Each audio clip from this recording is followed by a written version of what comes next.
Assalamualaikum warahmatullahi wabarakatuh. Selamat pagi dan salam sejahtera untuk kita semua. Kami dari kelompok 6 ingin mempresentasikan hasil diskusi kami tentang mobile LTE atau jaringan 4G. Sebelum itu, izinkan kami memperkenalkan diri. Nama saya Azira Tumekia. Saya Jenny Fitza. Saya Astrid Rasaldini. Mari kita mulai saja pembahasan tentang mobile LTE atau jaringan 4G. Selamat datang. Apa itu LTE? LTE atau Long Term Evolution adalah teknologi jaringan seluler generasi keempat atau 4G yang dikembangkan oleh 3GPP atau Third Generation Partnership Project untuk memberikan kecepatan internet tinggi, kualitas layanan lebih baik, dan latensi rendah. Menurut standar, LTE memberikan kecepatan uplink hingga 50 megabits per second dan kecepatan downlink hingga 100 megabits per second. Perkembangan teknologi jaringan seluler dalam gambar menunjukkan evolusi dari sistem 3G menuju 4G LTE. Awalnya, teknologi WCDMA atau Wideband Code Division Multiple Access menggunakan metode CDMA dengan kecepatan sekitar 384 kilobits per second untuk downlink dan 128 kilobits per second untuk uplink. Sistem ini berfokus pada peningkatan kapasitas suara dan dasar dibandingkan generasi sebelumnya atau 2G. Selanjutnya muncul HSDPA atau High Speed Downlink Packet Access dan HSUPA atau High Speed Uplink Packet Access yang masih berbasis CDMA namun mampu meningkatkan kecepatan menjadi 14 megabits per second downlink dan 5,7 megabits per second uplink dengan rata-rata 1 hingga 2 megabits per second per pengguna. Tahapan ini dikenal sebagai 3.5G di mana koneksi internet mobile mulai lebih cepat dan stabil. Kemudian, evolusi berlanjut ke HSPA Plus atau High Speed Packet Access Plus yang menggabungkan CDMA dengan MIMO, Multiple Input Multiple Output.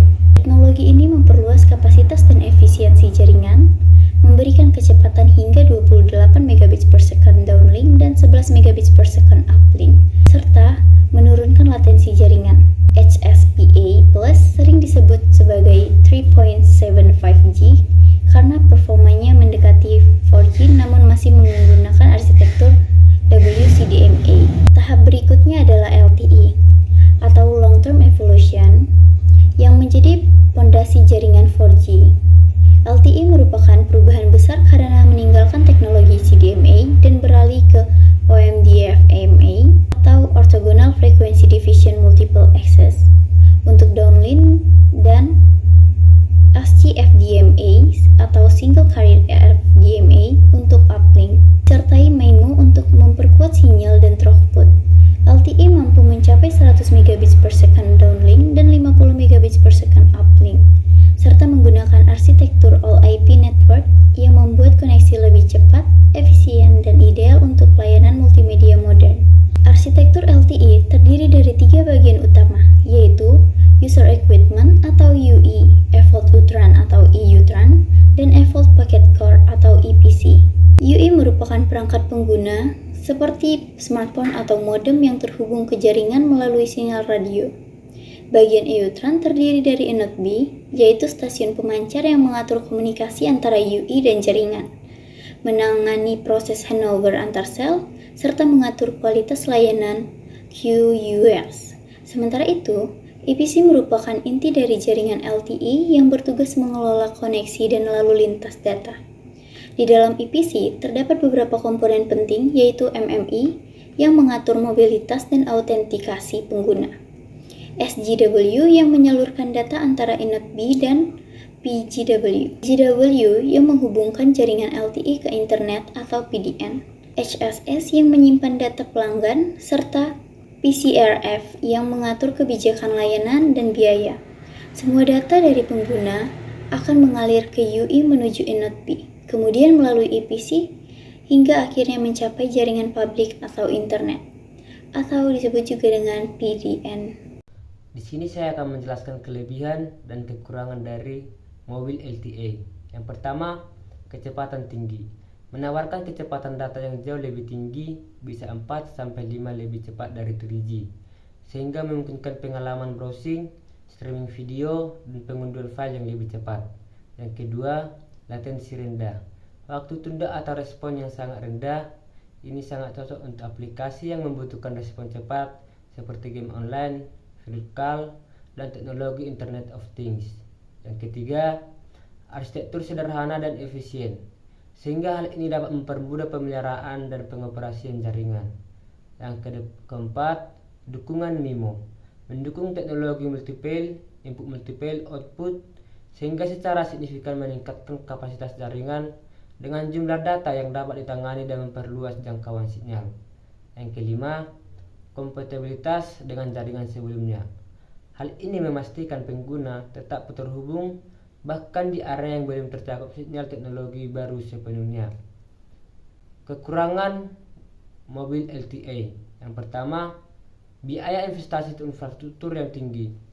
Biaya investasi infrastruktur yang tinggi menjadi salah satu hambatan terbesar dalam implementasi teknologi telekomunikasi baru seperti LTE atau 4G. Yang kedua, tidak mendukung komunikasi suara tradisional. Teknologi ini pada dasarnya berbasis paket data dan tidak mendukung panggilan suara melalui sirkuit tradisional. Oleh karena itu, komunikasi suara harus dilakukan melalui voice over LTE. Yang ketiga, biaya pembangunan jaringan sangat tinggi. Mirip dengan poin pertama, biaya pembangunan dan instalasi jaringan baru cenderung sangat mahal.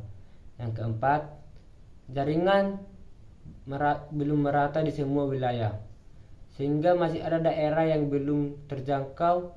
Operator telekomunikasi cenderung memprioritaskan pembangunan infrastruktur di pusat kota dan area dengan kepadatan populasi tinggi. Yang kelima, konsumsi daya baterai perangkat yang besar.